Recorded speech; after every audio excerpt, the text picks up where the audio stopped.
Ok, on va démarrer. Alors, bonjour à tous.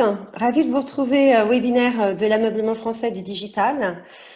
Aujourd'hui, on va parler de l'UX design, du parcours client et de l'expérience utilisateur sur un parcours, notamment sur un parcours digital et comment créer une expérience réussie. Pour parler de ce sujet, j'ai demandé à Alexandre Simon, qui est designer et expert UX, qui a travaillé notamment à accompagner de nombreuses PME et grosses entreprises dans leur digitalisation, d'être avec nous pour vous parler de ce beau sujet. Alexandre, je te passe la main. Oui, très bien. Donc, bonjour à tous. Merci à Catherine de m'accueillir pour ce webinaire. Donc, je m'appelle Alexandre Simon. Donc, j'ai une expertise un petit peu variée, mais quand même très centrée autour du design et en particulier une partie du design qui s'appelle l'UX, dont je vais parler juste après. Avant ça, j'ai été pas mal dans une partie plus technique autour de l'ingénierie des systèmes d'information et une partie plus artistique qui était vraiment autour du graphisme. Et voilà, donc comme l'a dit Catherine, j'interviens sur les sites web, sur les objets, enfin dans les opérations. Je fais aussi du conseil, du mentorat et pas mal de formations. Voilà, et je l'ai fait en tant que freelance, en tant que directeur design d'agence et aujourd'hui en tant que dirigeant de ma structure. Euh, donc aujourd'hui, je vais vous parler de UX design qui donc veut dire en fait le UX veut dire User Experience, donc c'est User Experience Design. Je vais décomposer ce webinaire autour de ces trois notions que sont l'expérience, l'utilisateur, le user, et le design. Et donc je commence par l'expérience. Donc quand on parle d'expérience sur un site web, en fait, on parle de ce que nous, en tant qu'utilisateurs d'un site web, on va vivre dessus. Donc, si je prends un exemple, par exemple, avec le site d'un vendeur de meubles, parce que moi j'ai besoin d'une chaise, je vais aller sur la home page et je vais trouver une chaise. Je vais cliquer dessus. Enfin, je trouve une chaise dans le menu, cliquer dessus et je vois un certain nombre de chaises, des catalogues, etc. À un moment, j'en trouve une qui me plaît, je clique dessus, je l'ajoute au panier, etc., etc. Donc, j'ai un objectif clair dans ma tête et je vais traverser un certain nombre d'étapes pour l'atteindre. Maintenant, du côté de Mail, ce qu'ils ont tendance à voir sur leur site web, c'est plutôt quelque chose comme ça, c'est-à-dire une structure hiérarchique avec au niveau 0 une page homepage, une page d'accueil, au niveau 1 plusieurs pages, donc le catalogue qu'on peut atteindre depuis la page principale, aussi le panier, il y a encore d'autres pages, hein, donc, mais bon, vous voyez un peu l'idée d'arbre qui se construit, et au niveau 2, la fiche produit, le tunnel d'achat, etc. Mail a tendance à voir son site comme ça, parce que en réalité, c'est comme ça que le site est construit, c'est comme ça qu'il est codé, c'est comme ça que les systèmes d'information pensent, mais en termes d'expérience, c'est pas comme ça qu'on pense. En termes d'expérience utilisateur, on pense vraiment comme on l'a vu tout à l'heure, c'est-à-dire sous une forme de séquence. Donc typiquement, Maya qui a 32 ans et qui s'achète son premier appartement, a aucune idée de l'aspect hiérarchique du site, ça la concerne pas. Elle a juste une idée, c'est sa chaise dans son salon. Et donc elle va traverser un certain nombre de pages et c'est ça qui va faire son expérience. Et en fait, même Maya a pas vraiment conscience que son expérience, elle est digitale. Enfin, elle le voit bien parce qu'à un moment, elle est sur son téléphone, sur son ordinateur. Mais elle, en fait, son expérience est encore plus large que ça. Elle a un salon vide et à un moment, elle a une chaise dedans. Et entre les deux, il va se passer des choses qui sont physiques, qui sont digitales, qui sont sur le site ou sur Google ou des sites de déco à côté. Peut-être d'ailleurs, du site de déco, elle arrive directement à la page article de Mail sans passer par la homepage et le catalogue. C'est une expérience possible qu'elle peut vivre. Et ça se termine son expérience au moment où elle a payé, mais ensuite, au moment où elle va être livrée, avec un temps plus ou moins long, et du coup, le temps long peut impacter son expérience. Puis finalement, peut-être qu'il y a un peu de SAV parce que la chaise est difficile à monter ou quelque chose comme ça. Et donc là, ça fait encore partie de son expérience. Donc en fait, l'expérience, quand on parle d'expérience utilisateur, on parle vraiment de cette timeline, enfin, cette ligne de temps, et de quelque part un peu le niveau presque émotionnel qu'a l'utilisatrice, en l'occurrence Maya, sur les différentes étapes. Il y a des étapes où elle est super excitée parce qu'elle va mettre une chaise dans son salon ou parce qu'elle a trouvé la chaise de ses rêves. Il y a des étapes qui sont plus laborieuses parce qu'elle doit remplir des formulaires qui peuvent être longs, ou des étapes qui sont même carrément un peu peuvent en faire un peu peur parce qu'elle doit sortir sa carte bleue sur un site où elle a peut-être pas forcément confiance. Enfin, voilà. Et donc, du coup, nous, en tant que designer d'expérience, on va essayer de travailler cette ligne. Donc, par exemple, il se pourrait que sur mon site, moi, je suis designer d'expérience de mail, mettons, et je constate que, en fait, sur le site, à un moment, il peut ne pas y avoir une chaise. Donc, c'est une mauvaise expérience pour Maya. L'article n'est pas en stock. Et donc, moi, je dois essayer de designer cette ligne d'expérience pour la rendre à nouveau le plus vers le haut possible. Je vais me dire, ah bah, peut-être qu'on peut lui proposer une réservation de la chaise, et puis comme on est conscient que c'est pas chouette, ben, on lui propose un cadeau ou quelque chose comme ça. Donc, je dis pas que la solution est la bonne solution, je dis juste que en tant que designer d'expérience, on va essayer de s'intéresser à ces points et essayer de les remonter. Pareil, bah, sur le tunnel d'achat, il se peut que le formulaire soit beaucoup trop long et pour plein de raisons. Par exemple, il se pourrait que le département marketing, à un moment, ait décidé de récolter les adresses d'anniversaire de tout le monde et parce que on va pouvoir faire des événements autour, ce qui n'est pas forcément une mauvaise idée. Mais d'un coup, l'injonction est de mettre ce champ supplémentaire dans le tunnel d'achat.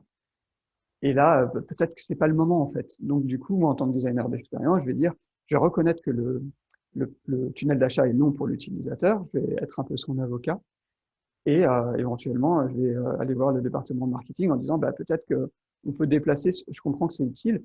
On peut déplacer cette étape de lui demander sa date à un autre moment où c'est moins problématique. Par exemple, ça peut être le moment où la personne est contente parce que ça y est, on lui dit félicitations, t'as ton meuble, c'est génial, on ne fait pas félicitations, mais en tout cas, ça y est, ta transaction est faite.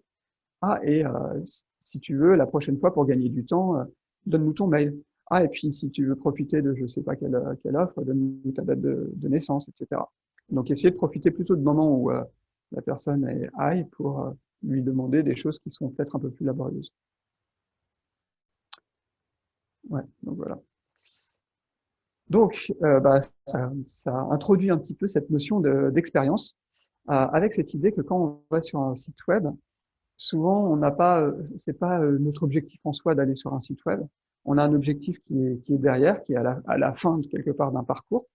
On a un objectif et du coup on est soumis à un parcours.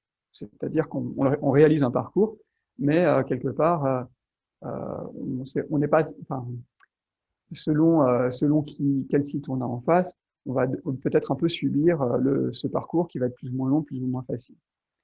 Et cette expérience, en fait, c'est notre expérience avec la marque. Et donc, du coup, évidemment, c'est intéressant pour la marque de prendre en main cette notion d'expérience et de la travailler parce que c'est sa relation avec le client. Alors déjà, bah, là, j'ai le chat ouvert, donc si jamais j'ai vu que Catherine a dit que vous pouvez poser des questions, donc n'hésitez pas à poser des questions. Et de temps en temps, je marquerai des petites pauses et je peux répondre à des questions au milieu de la présentation, puis il y aura un petit temps à la fin aussi. Donc, est-ce qu'il y a déjà des questions sur l'expérience? Ok. Donc, n'hésitez pas à poser des questions et je les prendrai à la fin de la prochaine étape. Alexandre, juste pour les participants, vous pouvez même, c'est possible, hein, on peut interagir, c'est-à-dire je peux vous donner la parole en fait, donc voilà, vous pouvez aussi poser une question à l'oral, c'est possible en levant la main ou soit par chat. Voilà, je te repasse Alexandre, et puis ravi d'accueillir aussi Pierre qui nous a rejoint, Pamela, Damien que je reconnais, voilà, je fais un petit coucou aux participants, je te repasse la main. Très bien. Alors, l'utilisateur. Donc, on a expérience, on a user experience, expérience utilisateur. Donc, l'utilisateur, de quoi on parle? Eh bien, en fait, l'utilisateur, donc l'utilisateur, en l'occurrence ici, c'est le client. Il y a plusieurs types de clients, bien sûr. Ce qui se passe quand un client ou un utilisateur va sur un site web, c'est qu'il a un biais un petit peu d'humanisation de la relation.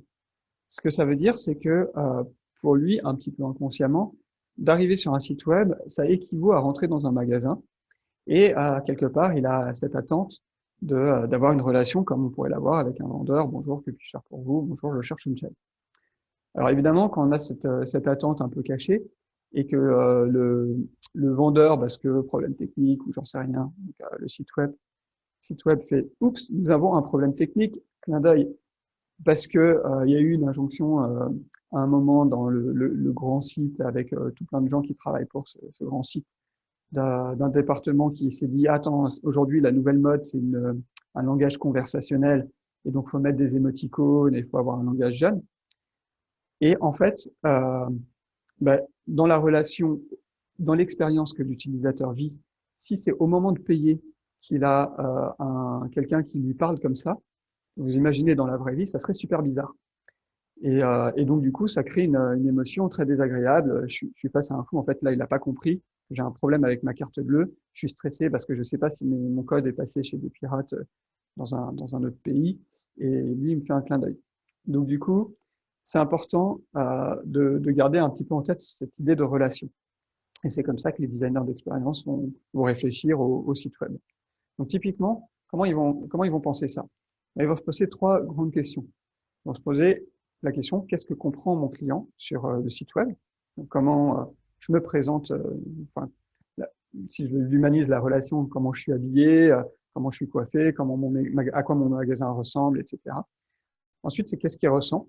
Donc, est-ce que il est à l'aise avec la façon dont je me présente, dont je lui pose des questions, est-ce que je lui pose les bonnes questions, etc. Et enfin, c'est ce qu'il veut. Et donc, ça, c'est la partie un peu la plus subtile et difficile. Et je vais y revenir un petit peu après. Donc, sur cette première partie, les choses qu'on peut se poser, donc c'est vraiment des histoires de présentation. Et la première question, c'est est-ce que je suis accessible? Donc là, je vous mets une interface futuriste d'un film de science-fiction quelconque. Souvent, les interfaces de films futuristes, de films de science-fiction quelconque, ressemblent un peu à ça. C'est des fois sur des écrans transparents, ce qui est bizarre parce que c'est pas du tout accessible. Ça fait des bip bip tout le temps, ce qui est bizarre parce que c'est très désagréable. Ça serait très désagréable en vrai. Et puis surtout, on comprend pas qu'est-ce qu'est un bouton, ça bouge dans tous les sens. Je sais pas où est-ce que je dois appuyer, ce que je dois faire. Donc là, clairement, on a l'exemple d'une interface qui peut-être est jolie, qui est très compliquée et qui n'est donc pas du tout accessible. La deuxième question, c'est l'affordance. Donc l'affordance, ça vient d'un mot anglais qui est afford, qui veut dire en capacité.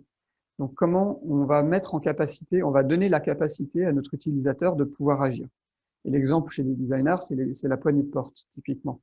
Donc, une poignée de porte, c'est un objet qu'un utilisateur intuitivement comprend, va manipuler et va ouvrir une porte avec. Et ce qui est intéressant avec une poignée de porte, c'est qu'on peut faire des poignées de porte qui ressemblent à aucune autre, et malgré tout, en capacité, l'utilisateur à quand même comprendre comment l'utiliser, et donc, quelque part, l'amener à progresser. Mais on peut aussi faire des poignées de porte qui ressemblent tellement plus à des poignées de porte que l'utilisateur est bloqué devant et il ne sait juste pas comment ouvrir la porte parce qu'il sait pas, il voit pas où est-ce qu'il y a un mécanisme qui se tourne ou même un mécanisme qui s'agrippe. Donc sur les interfaces, c'est pareil. Il y a des choses qui vont permettre d'interagir sur une interface comme des boutons, des champs de recherche, etc. Et il faut amener l'utilisateur à comprendre comment il peut interagir avec l'interface. Donc typiquement, là, c'était une mode un peu dans le design graphique des années 2010 par là, où les boutons étaient exactement pareils qu'un texte ou pareil qu'un champ texte. Et donc c'était très minimaliste, mais on ne savait pas qu'est-ce qui était quoi, et c'était assez difficile à manipuler. Ensuite, il y a la question de la réactivité. Donc pareil, dans une relation, si je dis quelque chose à quelqu'un et qu'il me regarde avec des yeux vides, je ne sais pas s'il m'a entendu, c'est assez désagréable. Et ben là, c'est pareil sur un site web, si je mets un produit dans mon panier et qu'il se passe rien, c'est désagréable. Donc du coup, j'ai besoin d'avoir un petit truc qui me fait comprendre qu'il y a peut-être quelque chose dans le panier, quoi, ou que mon produit est dans le panier. Ou l'autre exemple que j'ai mis là, c'est Shazam, par exemple. Quand il écoute de la musique, l'interface, elle danse un petit peu. Et donc, je comprends qu'il est en train d'écouter de la musique. et donc il est en train de réfléchir quelque part, et qui va me proposer des sons qui ressemblent à le titre du son que je lui ai fait écouter. S'il faisait rien, je ne saurais pas si l'appli est pas en train de bugger ou quoi, et ça serait désagréable. Je suis simple, donc du coup, bien sûr, la simplicité est ce qu'il y a de plus complexe à obtenir, mais un exemple là, c'est cet écran d'Uber qui globalement montre une carte et un gros bouton noir, très simple, et en réalité cache une grande complexité, c'est-à-dire qu'en fait, un truc très simple, il arrive à me montrer où je suis, où sont les voitures les plus proches, combien il y en a, à peu près à combien de temps elles vont prendre pour venir, euh, euh, le fait que je peux en choisir d'autres, le fait que je peux en commander une tout de suite, l'adresse exacte à laquelle je suis et l'environnement autour de moi, et le fait que j'ai peut-être des options supplémentaires. Voilà.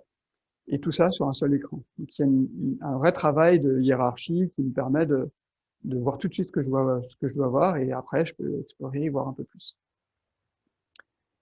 Suis structuré. Donc là, c'est l'exemple, en fait, ça vient d'un concept du design graphique suisse qui a inventé un truc qui s'appelle la grille typographique et qui a servi à faire tous les magazines qu'on connaît aujourd'hui. C'était dans les années 60. Et en fait, c'est tout bête, c'est juste qu'ils ils ont coupé une page en colonnes et ils ont dit c'est important de placer les blocs de typo et les images dans ces colonnes. Après, vous pouvez prendre une image qui fait 2 ou 3 colonnes si vous voulez, mais ce qui est important, c'est de suivre cette grille d'une page à une autre, parce que ça donne une impression de structure, même si la grille se voit pas.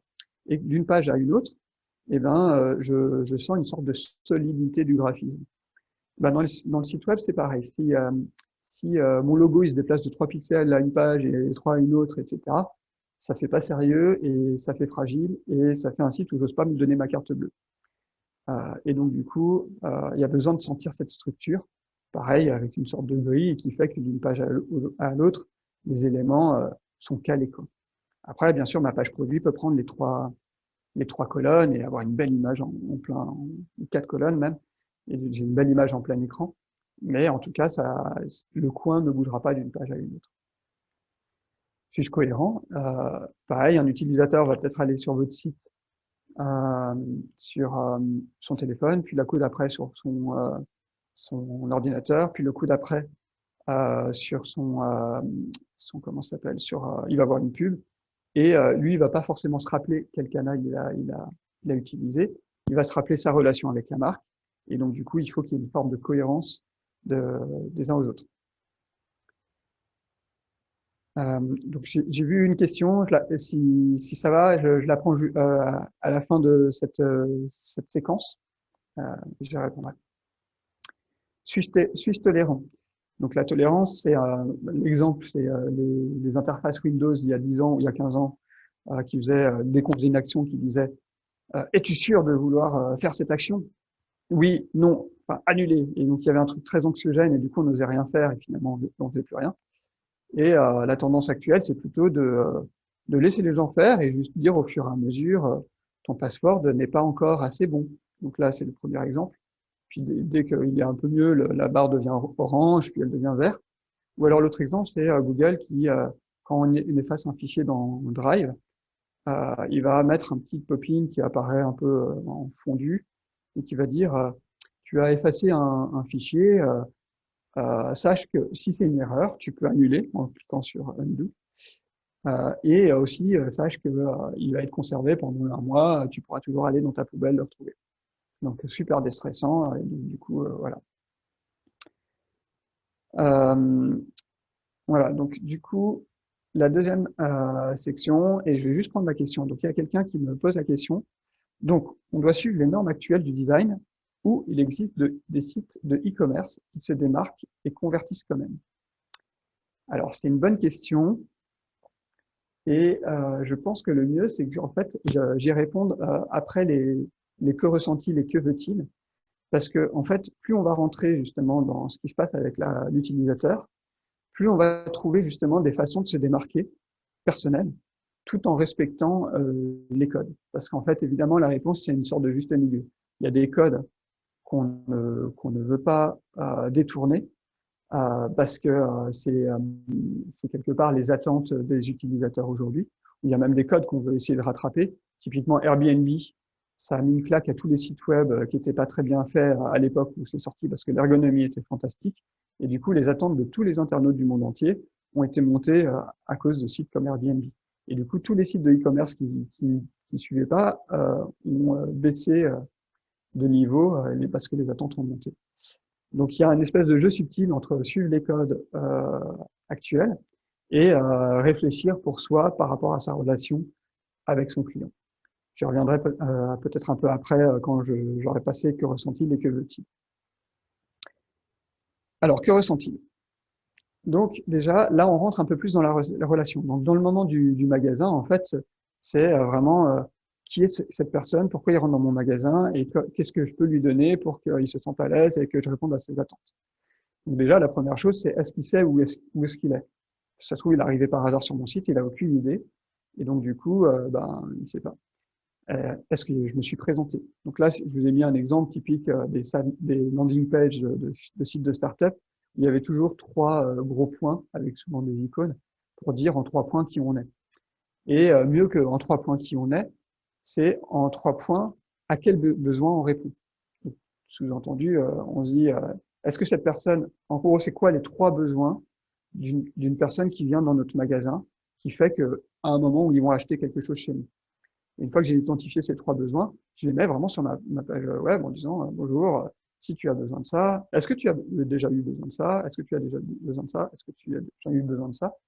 Et si oui, il y a des choses à trouver pour toi. Et encore mieux, c'est carrément lui donner le bénéfice des besoins. C'est même pas exprimer son besoin ou l'exprimer directement par qu'est-ce qu'il gagnerait à aller sur votre site. Ensuite, la deuxième chose, c'est affirmer sa personnalité. Donc ça, c'est toujours un petit peu subtil, bien sûr, parce qu'on ne veut pas non plus avoir une personnalité trop forte, mais on peut faire des choses euh, qui justement sortent un petit peu des codes. Donc là, ça répond un petit peu à cette question, est-ce qu'on sort des normes actuelles? Les normes actuelles, en termes de personnalité, c'est très servile, presque pas de personnalité. Et d'un coup, quand il y a un site comme Mailchimp, donc l'exemple ici, qui a un logo avec un petit singe facétieux et qui des fois est très sérieux, mais des fois fait un peu d'humour, etc. Ça crée une relation. On sent qu'il y a du répondant, quoi. Et c'est pas forcément j'aime ou j'aime pas cette personnalité. Ça pourrait presque être une personnalité colérique, mais juste le fait de sentir quelqu'un, ça fait du bien. L'exemple de Mailchimp, par exemple, c'est donc c'est un site qui permet d'envoyer des newsletters. Et la première newsletter qu'on envoie, c'est un peu stressant parce que en gros, on envoie un mail à 200 personnes et voilà, on ne sait pas si on n'a pas fait une faute d'orthographe, si ils vont le recevoir. Enfin, il y a un stress, quoi. Et donc, les gens de Mailchimp ont bien compris que c'est un moment stressant. Et donc, le moment de l'envoi de la première newsletter, même de chaque newsletter, donc, il nous fait passer un peu en vue toutes les choses qu'on doit revoir et pour être sûr. Et une fois que c'est bon, ils savent que là, c'est le moment de pic de stress.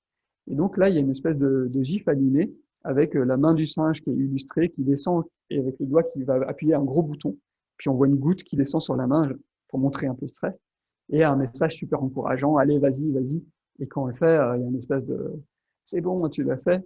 Donc, on sent quelque part que le site nous accompagne avec une personnalité affirmée et c'est très agréable parce que c'est bien fait. Le cas tout à l'heure du vendeur qui dit oups, clin d'œil, on a perdu ta carte bleue. C'est une fausse personnalité qui est très mal faite parce que là, il emprunte un élément de langage, mais tout le site ne reflète pas cette personnalité. Donc la personnalité est quelque chose de plus profond. Ensuite, est-ce que le site rassure? Donc là, je vous ai mis plein d'exemples de sites d'éléments de réassurance.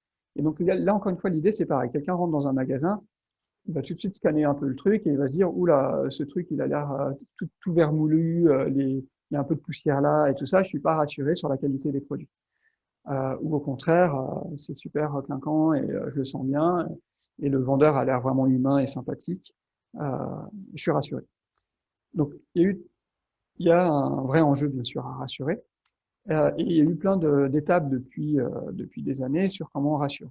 Il y a eu une époque où il fallait mettre des gros logos de grosses boîtes en disant, vous inquiétez pas, on travaille avec le New York Times, on est sérieux. Ça rassurait. Aujourd'hui, ça rassure plus tellement. Comme dans les magasins, hein, les devantures avec Since 1954, peut-être ça rassurait un temps. Aujourd'hui, il y a un truc qui peut être aussi un peu rance avec ça. Ça dépend comment c'est fait. Euh, Ensuite, bah, Airbnb ou d'autres sites ont commencé à mettre des étoiles. Dire, voilà, il y a des gens qui ont voté. Ça rassurait. Et puis à un moment, on s'est posé la question de la validité de ces étoiles. Puis ensuite, il y a eu les commentaires. Pareil, ça rassure. Des fois, ça rassure plus en fonction de qui les met. On comprend que c'est des concurrents qui détruisent le truc, etc. Donc là, je suis pas en train de vous dire qu'il y en a une qui est une bonne solution ou une mauvaise. Ce que je vous dis, c'est que c'est important de se poser la question de qu'est-ce qui fait peur à vos utilisateurs et du coup, comment vous pouvez les rassurer. Donc encore une fois, là, par rapport à l'histoire des normes actuelles et de sortir pour vous démarquer, c'est important de voir les normes actuelles, comprendre pourquoi elles sont faites pour rassurer, et donc du coup se poser la question d'après, ok, mais moi mes clients ils sont particuliers, qu'est-ce qui leur fait peur et comment je les rassure? Il y a peut-être des gros trucs, il y a peut-être des plus petits trucs. Valoriser l'effort, donc là l'effort c'est par exemple un grand formulaire hyper long, ça peut être un grand effort, et comment je peux dire merci, peut-être que je peux donner là c'est un site qui me proposait un livre blanc gratuit parce que j'avais rempli un grand formulaire. Bon, ça fait plaisir parce qu'en tout cas ils reconnaissent que leur formulaire était vraiment long et que c'était sympa de ma part de le faire, quoi. Donc voilà, donc c'est de vous dire que c'est pas un dû. Les gens, s'ils vont sur votre site e-commerce et qu'ils remplissent toutes leurs informations, c'est pas un dû. Et donc, si vous leur pensez bien, est-ce que chaque information que vous leur demandez est vraiment utile? Parce que quand même, c'est un effort. Est-ce qu'ils se sentent écoutés? Alors, donc là, pareil. Ce qui est important d'avoir un espace où vos clients peuvent vous parler s'ils ont un problème. Peut-être c'est un truc comme ça qui apparaît à la fin d'un parcours et qui dit « Est-ce que vous avez aimé votre service ?» C'était une bonne idée il y a 5 ans. Aujourd'hui, c'est absolument insupportable de recevoir à chaque fois qu'on fait un truc sur Internet des étoiles à mettre. Et puis en plus, c'est un peu fake parce que je mets juste des étoiles, ça ne veut pas dire grand-chose, etc. Mais par contre, des fois, je commande un billet, il n'arrive pas ou j'ai un problème et du coup, je vais chercher à contacter quelqu'un et je trouve aucun contact. Là, je suis super saoulé et donc je vais sur Google et je mets des avis super négatifs parce que en gros, j'ai pas d'endroit pour exprimer mon truc, quoi. Donc là, il y a un vrai enjeu à essayer de trouver un endroit qui n'est pas caché, même si ça coûte de l'argent d'avoir un SAV ou je sais pas, un endroit qui n'est pas caché, qui va diriger ces personnes qui ont quelque chose à vous dire, avec une écoute sincère, parce qu'en fait, ce qu'ils vont vous dire, au-delà peut-être de la colère et du ressentiment ou quoi, c'est vraiment des choses qui peuvent vous faire améliorer votre site. Et donc, c'est important de l'avoir en tête, bien sûr. Puis surtout, si vous les entendez, ça devient des utilisateurs qui disent « Ah ouais, non, mais en fait, ce site, ils étaient vraiment super, ils m'ont bien entendu, maintenant je vais toujours chez eux. » Ça peut être des gens qui deviennent fidèles. D'autre part, ils peuvent avoir des besoins spécifiques et être contents de voir que vous y avez pensé. Donc là, l'exemple, c'est par exemple Blablacar. Quand on arrive sur une fiche de quelqu'un, on découvre les petits logos en haut, qu'il n'est pas fumeur, qu'il ne veut pas de chien dans sa voiture et qu'il n'écoute pas de musique, mais qu'il aime bien parler. Et là, d'un coup, je fais « Ah, mais c'est génial, je ne savais pas, moi, qu'il y avait des gens qui acceptaient les chiens. Et moi, à chaque fois, je me posais des questions pour comment garder mon chien. » Et du coup, je vais faire un filtre dans ma recherche et je vais trouver ceux qui vont faire un chien. Donc là, il y a quelque chose de subtil qui se passe. C'est que Blablacar, quand j'arrive sur le site, il me dit où est-ce que tu vas et quand. Et c'est tout. Donc le formulaire hyper simple. Puis ensuite, il y a des fiches avec plein de choses, plein d'informations. Et donc, je comprends que je peux faire des filtres. Donc, il ne va pas en mettre 95% des gens qui n'ont pas de chien pour les 5% des gens qui en ont, en mettant quelque chose dans leur formulaire de départ. Où allez-vous? Quand vous partez, avez-vous un chien? Il ne va pas poser cette question. Il la posera, en fait, il montrera que le filtre existe sur une façon plus en aval. Mais en tout cas, Blablacar a compris qu'il y avait des gens qui avaient des chiens et qui avaient besoin de voyager avec. Et donc, il y a une possibilité pour eux d'avoir cette spécificité qui est adressée. La dernière partie, donc, du coup, c'est la relation, qu'est-ce qu'il veut au fond. Et là, c'est beaucoup plus subtil, parce que on est un peu sur l'adage de Ford qui disait, donc Ford qui a fait les premières voitures Ford, qui a fait l'entreprise Ford, qui disait, en fait, si j'avais demandé à mes clients avant, ils m'auraient dit, je veux des chevaux qui aillent plus vite. Et ce qu'il faut comprendre, c'est pas vraiment qu'ils veulent des chevaux qui aillent plus vite, ils veulent aller plus vite. Et si on leur donne autre chose que des chevaux, ça fera l'affaire. Ben là, on est un peu pareil. Et donc, du coup, il y a vraiment un enjeu d'essayer d'aller voir ce que font les clients en dehors du site pour essayer de comprendre leurs usages et voir comment, là, justement, on peut se démarquer de nos concurrents. Donc, je reviens un petit peu toujours sur cette question de est-ce qu'on doit suivre les normes ou est-ce qu'il y a des sites qui se démarquent. Ben là, ce n'est pas un site, c'est un taxi en l'occurrence, mais qui a une compagnie de taxi à New York qui a réalisé que, quand même, globalement, les touristes, ils passaient leur nez avec le nez, enfin, leur journée avec le nez en l'air, et parce que c'est une ville très verticale. Et du coup, ils auraient un avantage concurrentiel important s'ils offraient cette possibilité dans leur voiture, et tout bêtement en ayant des toits ouvrants. Donc, essayer de comprendre le besoin derrière le besoin par l'observation, par des interviews, par différentes façons. Là, c'est un autre exemple, c'est Ikea qui s'est allié avec une agence de design qui s'appelle IDEO, qui sont demandés, ils ont posé la question, est-ce qu'on peut faire des meubles, des endroits de rangement pour les enfants? Et en observant les usages des enfants, les designers ont vu qu'ils passaient beaucoup de temps sous les tables, parce que c'était des endroits un peu confinés où les adultes n'allaient pas. Et du coup, ils sont arrivés avec cette solution qui est plus ou moins heureuse, hein, si vous me demandez mon avis, je ne sais pas à quel point ça marche, mais en tout cas, qui a le mérite d'adresser quelque chose que les autres n'ont pas vraiment adressé jusqu'à maintenant, quoi. Et qui est très spécifique à un besoin qui était un peu caché. Alors, il y a un truc là-dessus, c'est un biais qu'on appelle le biais du survivant. C'est après la Première Guerre mondiale, il y a des gens qui ont étudié en fait, les impacts de balles sur les avions qui revenaient et qui voyaient qu'en gros, les bouts des ailes, le centre, etc., étaient touchés. Et l'objectif, bien sûr, c'était de renforcer la carlingue. Et donc, quand on voit cette image, naturellement, on se dit, bah, du coup, on va renforcer les impacts de balles. Sauf qu'en fait, les avions qui sont testés, c'est des avions qui survivent. Et donc, ceux qui n'ont pas survécu, où est-ce qu'ils ont été touchés? C'est là la vraie question, parce que c'est ceux-là qu'il faudrait renforcer. Et probablement, d'ailleurs, ils ont été renforcés, ils auraient eu besoin d'être renforcés là où il n'y avait pas d'impact. Donc, le point ici, c'est que c'est important de tester vos sites, mais c'est encore plus important d'aller interviewer des gens qui ne vont même pas sur votre site et qui sont pourtant dans votre site pour essayer de comprendre pourquoi ils n'y vont pas, c'est quoi leurs besoins profonds, etc. Et ça se trouve, vous avez quelque chose que vous pouvez amener qui serait très concurrentiel. Donc pour ça, la marque a vraiment besoin de faire un jeu d'empathie vers son client et d'essayer de comprendre ses besoins profonds. Mais en fait, ce faisant, elle a aussi, tout aussi intérêt à faire un travail d'empathie envers elle-même, c'est-à-dire qu'est-ce que nos employés eux-mêmes pensent de tout ça. Et ce faisant, on pourrait très bien imaginer qu'au fond, il y a un commun dénominateur qui va créer, donc là c'est un exemple par exemple avec quelles sont je sais pas, tes valeurs quand tu achètes un meuble. Le client il pense un truc, je suis désolé, il y a mon WhatsApp qui, je ne sais pas si vous voyez, mais je vais me faire ne pas déranger. Voilà. Et donc du coup, et sur les valeurs, on pourrait voir qu'il y a des valeurs qui sont communes et des valeurs qui sont très spécifiques aux uns ou aux autres. Et donc du coup, avoir quelque chose ensuite qui soit plus centré sur ce qui est commun, c'est là où on mettra un meilleur effort, on sera plus précis, on le fera avec plaisir parce que c'est nos valeurs à nous, la marque, et on sait que ça rencontrera un succès parce que c'est les valeurs des gens qu'on vise également. Donc par rapport à l'utilisateur, ce qui est important, c'est vraiment de penser à votre relation. Ce n'est pas parce qu'on est sur le digital et que c'est technique que c'est plus une histoire de relation, c'est une relation. Et que du coup, pour établir cette relation de façon saine, il faut comprendre à qui on s'adresse. Et il faut également aussi se connaître et se comprendre et savoir ce qu'on a envie de donner. C'est vraiment un jeu qui va des deux côtés et c'est comme ça qu'on va avoir une relation qui est saine. Est-ce qu'il y a des questions sur cette seconde partie? Ok, je vais passer à la troisième.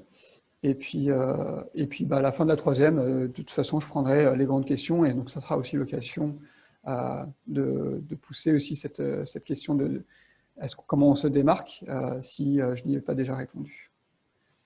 Donc la troisième grande partie, c'est design. On parle de User Experience Design. Pourquoi design? Qu'est-ce que ça vient faire là-dedans, le design?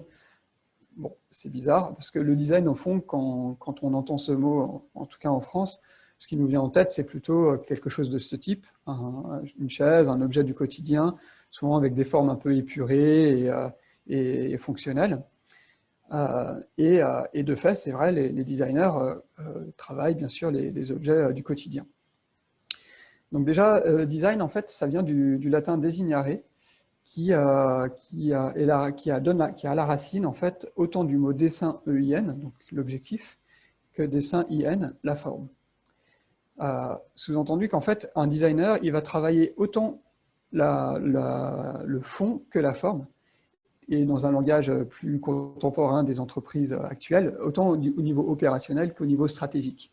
Et c'est un aller-et-venu entre ces deux pôles, avec un peu cette idée qu'on réfléchit jamais aussi bien que quand on fait, et on fait jamais aussi bien que quand on réfléchit. Donc, voilà, il y a un petit peu ces deux pôles. Et bien sûr, du coup, un des enjeux lorsqu'il va faire une chaise, c'est de se poser la question comment il va améliorer l'adoption de son objet à un utilisateur. Et un utilisateur précis. Donc là, justement, il y a un petit peu cette question de comment on peut se démarquer des autres chaises. Donc un utilisateur, c'est une personne. Une personne, elle a des fonctionnements qu'on connaît plus ou moins, dont des fonctionnements psychologiques, sociologiques, etc. Là, j'en ai pris un, par exemple, c'est la pyramide de Maslow, qui vaut ce qu'elle vaut, qui dit en gros que les besoins humains sont pesés en pyramide, qu'il y a d'abord les besoins très court terme, respirer, manger. Voilà, c'est très, très important. Une fois que j'arrive à respirer et manger, je peux commencer à me soucier à mes besoins de sécurité. Est-ce que je vais avoir mon salaire à la fin du mois? Est-ce que l'endroit où je vis est sécurisé, etc. Une fois que ça c'est bon, je vais passer à mes besoins d'intégration. Est-ce que j'arrive à appartenir à des groupes? Est-ce que j'arrive à vivre en couple? Est-ce que j'ai une famille? Enfin, toutes ces questions-là.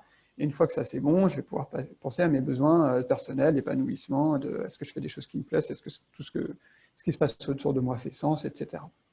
Bon, le modèle de Maslow a ses partisans et ses détracteurs, ce n'est pas le sujet ici. Le point, c'est plutôt de se dire, s'il y a des modèles pour l'humain, il y a des modèles pour la chaise. Et donc, du coup, on peut se dire qu'au fond, dans ce cas-là, la chaise, elle a besoin d'être fonctionnelle d'abord. C'est-à-dire que quelqu'un doit comprendre que c'est une chaise, et s'il y avait un gros pic en plein milieu de l'assise, on ne comprendrait pas qu'on peut s'asseoir dessus, et donc la chaise ne marcherait pas. Une fois que la chaise, on comprend qu'on peut s'asseoir dessus, il faut qu'on soit rassuré sur sa fiabilité, que si je m'assois dessus, elle ne va pas se plier. Ensuite, son ergonomie. Donc là, typiquement, on commence à rentrer dans des trucs plus spécifiques. Est-ce qu'il y a par exemple, un utilisateur qui a des béquilles, entre une chaise qui a des accoudoirs et une qui n'en a pas, il va plutôt choisir celle qui a des accoudoirs parce qu'il va pouvoir adosser sa béquille. Pareil pour une personne âgée parce qu'elle pourra plus facilement se lever.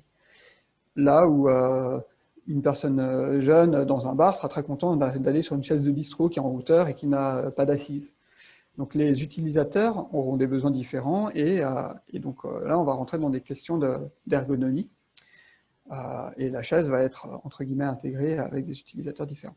Et enfin, cerise sur le gâteau, est-ce qu'elle est jolie? Et souvent quand on pense à design, on pense à ça, mais donc du coup c'est vraiment la partie immergée de la pyramide. Enfin, est-ce qu'elle est esthétique? Il y a toute la partie au fond qui est importante. Et donc, du coup, la chaise, c'est quelque chose où il y a eu des grandes réflexions au début du siècle avec Art and Craft, l'école de Nancy, avec différents mouvements d'artisans, puis avec le Bauhaus dans les années 30 en Allemagne, et ça a évolué avec le design industriel français, notamment beaucoup dans les années 50 notamment. Et à un moment, toute cette réflexion est passée sur les écrans. Comment on augmente l'adoption sur un écran. Et la pensée est un peu la même. Et donc, on a appelé ça le design thinking. Donc, comment le parcours, qu'est-ce que sont comment on arrive à obtenir une sorte de fiabilité, une sorte de fonctionnalité, une ergonomie et une forme d'esthétique. Et depuis, le design s'est beaucoup intéressé aux écrans avec l'UX et est sorti des écrans avec différentes formes, comme le CX, qui est Customer Experience, qui est comment on améliore l'expérience sur le digital, mais également en dehors du digital. Donc, par exemple, typiquement l'expérience en retail, ou voilà, des choses comme ça. Puis, c'est passé du côté de l'employé, en se disant, si on doit améliorer l'expérience du client, il faut améliorer probablement l'expérience des employés, parce que si l'expérience des employés est bonne, eh ben, l'expérience des clients sera également très bonne. Là, il y a un exemple avec Uber qui, quand il est arrivé en France, avait réfléchi très très clairement à comment se passait l'expérience des employés. Et ils sont arrivés avec un pack de onboarding dans des cités françaises où des gens n'avaient pas de travail, en leur disant à la fin du mois, tu auras 3 000 €, à la fin du mois prochain, tu en auras 4. Pour ça, le premier jour, tu vas dans ce magasin, tu loues cette voiture. Le second jour, tu vas dans ce magasin, tu loues ce costume. Puis tu vas suivre 3 jours de cours pour te tenir droit comme Alfred dans Batman dans ta voiture. Et ensuite, tu peux travailler. Et ben, les premiers Uber en 2013, par là, je crois que c'était par là en France, c'était une expérience fantastique pour les utilisateurs parce que les employés, ils étaient tellement dans leur jeu que c'était vraiment drôle, quoi, chouette. Et bon, après, Uber a eu les dérives qu'on connaît, mais non, avant que les dérives n'explosent et qu'il y ait eu ces tensions entre les VTC et les taxis, les chauffeurs d'Uber étaient prêts à aller se battre sur des autoroutes avec les chauffeurs de taxi pour dire non, mais nous, on adore notre marque, quoi. Donc l'expérience employée est hyper importante pour tout le reste, en fait. Et puis aujourd'hui, on arrive à des questions sur comment on design des organisations, comment on design des gouvernances, comment on design des politiques publiques. Enfin, donc là, maintenant, la pensée design est en train de diffuser dans les parties plus stratégiques du gouvernement et des entreprises. Donc comment ça fonctionne? En gros, le design thinking, le design process, c'est il y a un problème. Donc par exemple, comment designer un bon parcours digital pour mon service. Et ensuite, on va faire de la conception. Puis à la fin, on va prototyper. Donc prototyper, ça va être par exemple obtenir les 4 écrans clés de mon interface. Et ce process, en fait, il se décompose toujours en trois phases. Une phase de recherche, où je vais essayer de comprendre c'est quoi les besoins cachés derrière les besoins annoncés de mes clients. Une phase de design, et souvent de co-design. On va faire des ateliers créatifs qui sont très cadrés pour éviter de partir dans tous les sens, ou en tout cas pour être sûr qu'à la fin, on tombe sur quelque chose qui fait vraiment avancer les choses. Et une phase de prototype où on va essayer de rendre un petit peu tangible notre idée avant d'y passer plein de temps de développement si c'est un site web, ou de production si c'est un objet, ou voilà. Donc la recherche, c'est vraiment, ça peut être de l'observation sur le terrain, ça peut être des interviews avec des gens qui ne sont pas encore nos clients, mais qui ont un potentiel de le devenir. Et ça peut être des choses en ligne ou en physique. Et typiquement, on va obtenir des choses, par exemple, sur leurs valeurs, mais également sur des besoins un peu cachés et que nos sites n'adressent pas aujourd'hui. Donc l'exemple de la coudoir sur la chaise, par exemple. On va avoir des insights qui vont nous donner des nouvelles idées. Et ces idées, on peut les avoir tout de suite, bien sûr, parce qu'on est bien dans notre produit, mais dans des cas un peu plus complexes, c'est bien de mettre plusieurs personnes autour de la table et de mettre un facilitateur, très important, de faciliter, et idéalement d'avoir des gens différents, qui ont différentes compréhensions du problème autour de la table. Donc si c'est un site web, d'avoir des gens de la technique, avec des gens du business, avec peut-être des gens du marketing, et puis pourquoi pas, si c'est un site web bancaire par exemple, des gens de la compliance ou du légal, parce que c'est souvent des gens qu'on va voir en dernier, et du coup ils nous mettent des gros pâtés de texte incompréhensibles, voilà, et ça détruit l'expérience. Alors si on les met dès le départ, et bien sûr que la session est facilitée, eh ben, ils ont des super idées aussi pour améliorer l'expérience, parce que aussi ils vont sur Airbnb, aussi ils ont une haute envie de faire quelque chose de bien. Et donc ces ateliers peuvent être pareil faits en distance ou en vrai avec c'est les fameuses sessions de post-it. Mais encore une fois, qui doit être facilité, c'est vraiment clé. Et à l'issue de ça, on va obtenir des choses pour le client, donc des nouveaux parcours, des nouveaux contenus, ou également des choses pour l'organisation. Je suis arrivé au bout du temps que je m'étais fixé. Je vais encore un petit peu dépasser pour vous laisser du temps de questions, mais je vais aller un petit peu vite. On peut également designer des nouvelles gouvernances, des nouveaux processus dans l'entreprise, voire carrément une gouvernance.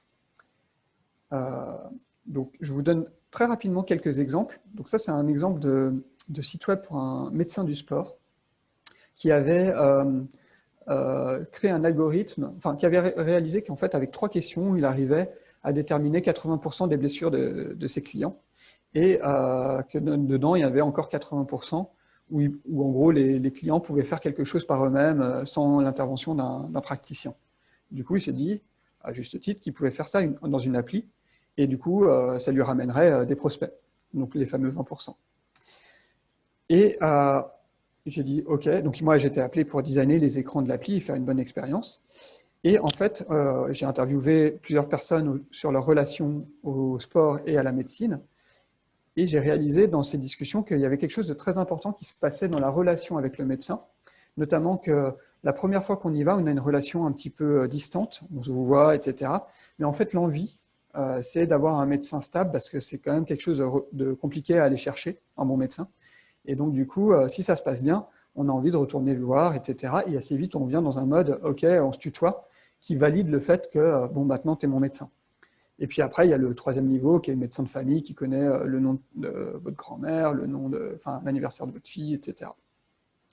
Et donc, la question qui est venue, c'est, pour avoir une bonne expérience, comment on peut ramener cette proximité ou cette relation dans quelque chose qui est digital. Donc, les interviews nous ont permis d'identifier cette chose un peu sensible de la relation au médecin, avec ces trois niveaux. Et ensuite, il y a eu un atelier qui nous a permis d'avoir des idées là-dessus. Et notamment, une idée qui est venue, c'est que tous les textes de l'application ont été écrits avec trois niveaux de proximité. Donc, ils sont écrits en vous voyant, en étant avec glissant et cordial. Ils sont écrits en tutoyant, en étant un peu sympa. Et ils sont écrits en étant carrément rigolards. Et il y a des passages dans l'appli qui permettent de passer d'un niveau à un autre.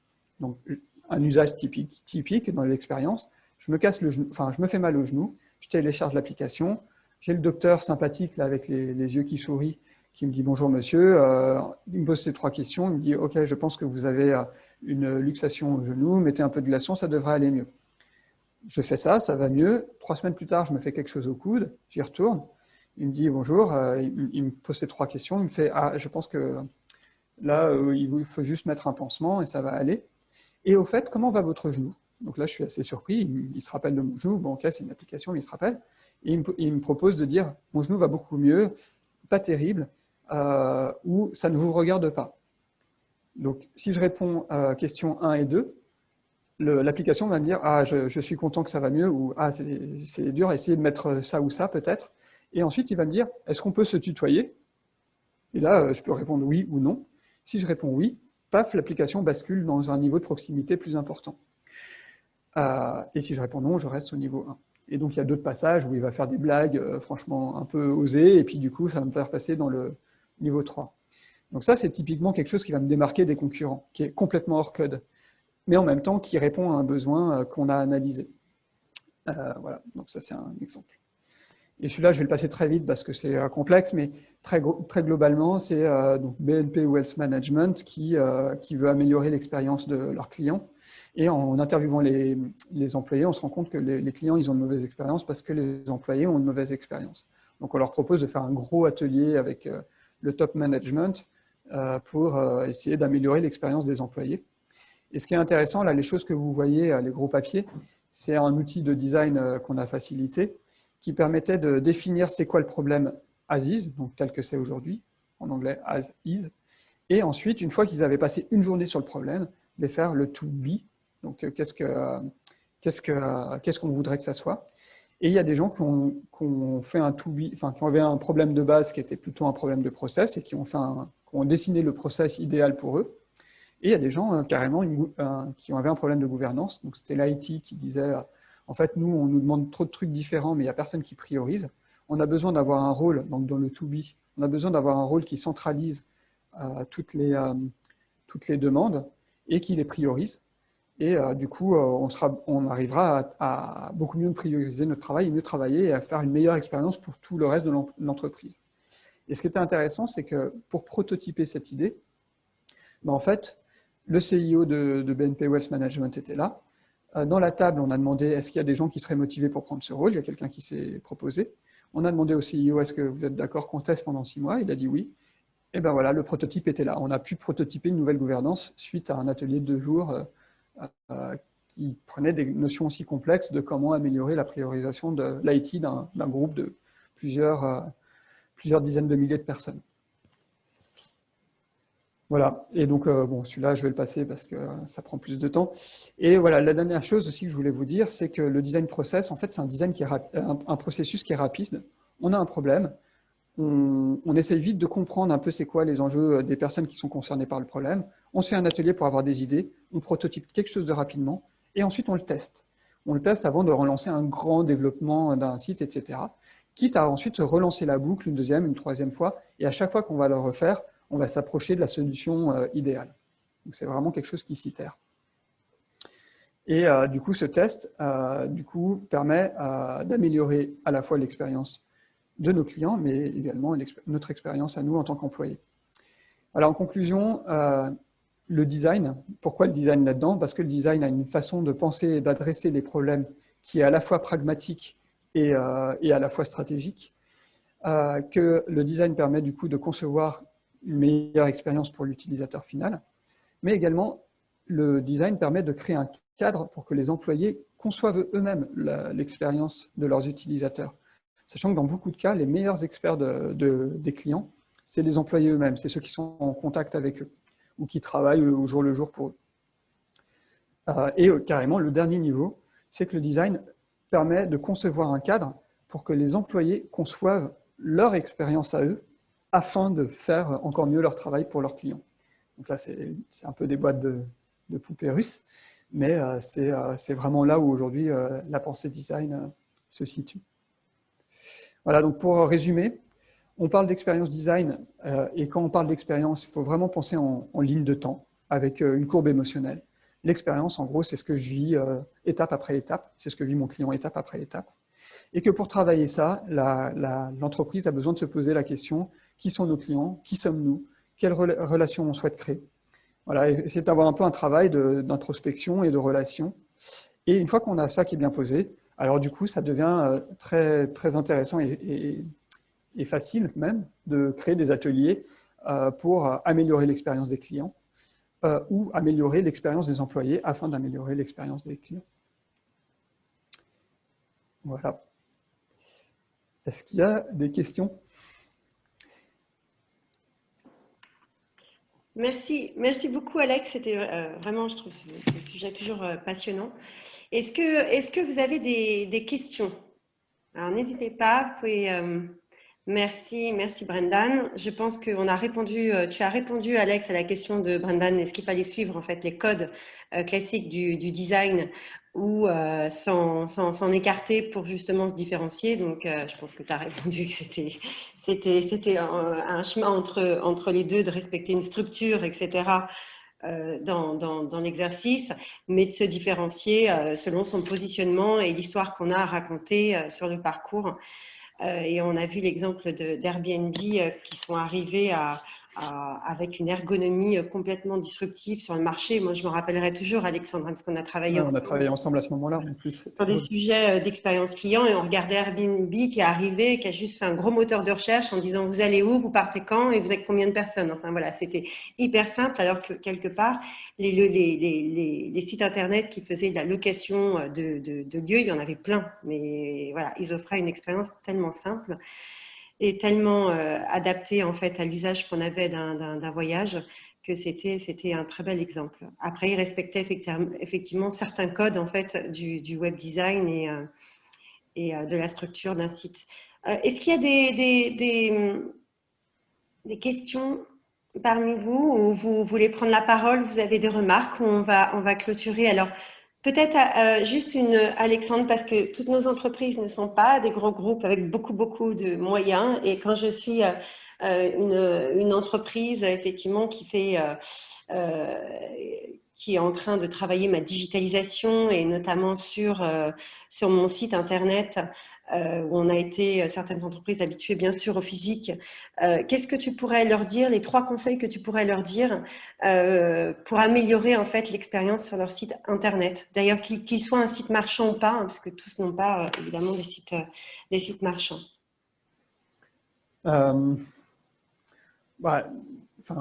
Le processus du design, il est vraiment simple. C'est quand on identifie quelque chose qu'on a besoin d'améliorer, il faut déjà être clair sur qui est concerné. Donc, il y a des acteurs internes de l'entreprise, il y a des acteurs externes. Internes, ça va être du coup les différentes personnes qui sont en contact avec le site web, que ce soit les gens plutôt techniques, les gens plutôt du contenu ou plutôt du business. Et externes, bien sûr, c'est les gens qui vont sur le site ou les gens qui n'y vont pas mais qui sont un peu visés. Donc déjà, il faut avoir un peu des idées claires là-dessus.